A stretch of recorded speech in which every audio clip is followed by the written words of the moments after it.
Hello everyone अस्सलामु आलाइकुम welcome back to my channel Shravani's kitchen. तो এই গরমের ক্লান্তি দূর করতে আপনাদের সাথে হাজির হয়েছি ঠান্ডা ঠান্ডা একটি শরবতের রেসিপি নিয়ে। তো আজকে আমি আপনাদের সাথে শেয়ার করব পুদিনা এবং লেবুর শরবত। একে বলে মিন্ট লেমনেড শরবত। তো আমি এখানে ফ্রেশ পুদিনা পাতা নিয়েছি, অবশ্যই চেষ্টা করবেন ফ্রেশ পুদিনা পাতা নিতে। নিয়ে দিচ্ছি জিরার গুঁড়া, বাসায় তৈরি করা জিরার গুঁড়া নিয়েছি। লবণ নিয়ে নিচ্ছি 1 চা চামচ, জিরা গুঁড়াও 1 চা চামচ নিয়েছি। এখন দিয়ে দিচ্ছি চিনি 2 চামচ। এখন নিয়ে নিচ্ছি ঠান্ডা পানি 1 কাপ নিয়ে আমি সমস্ত উপকরণকে ব্লেন্ড করে নিব।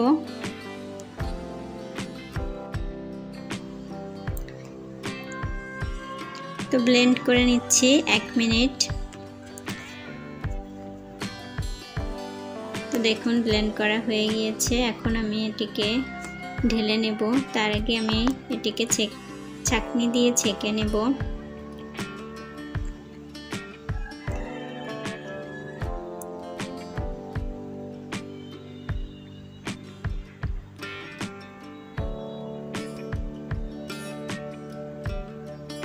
এখন অ্যাড করে দিচ্ছি ঠান্ডা পানি।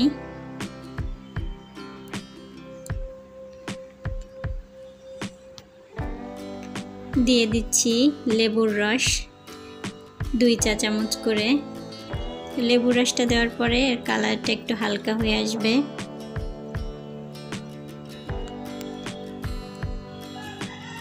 তো আমি এটিকে মিক্স করে দিলাম। আপনারা চাইলে চিনিটা একটু বাড়িয়ে কমিয়ে নিতে পারেন। এখন আমি দিয়ে দিচ্ছি আগে থেকে কেটে রাখা লেবুর টুকরাগুলা। এতে দেখতে যতটা সুন্দর আসে ঘ্রাণটাও অনেক সুন্দর আসে।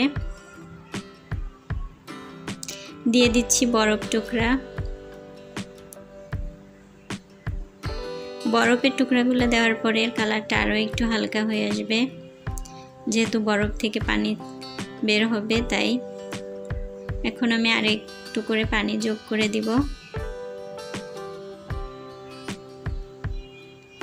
এখন আমি গ্লাসটাকে একটু সাজিয়ে নেব।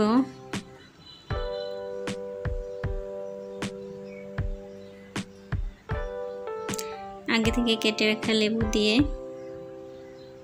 গ্লাসটাকে সাজিয়ে নিচ্ছি। দেখার সৌন্দর্যের জন্য দিয়ে দিয়েছি পুদিনা পাতা।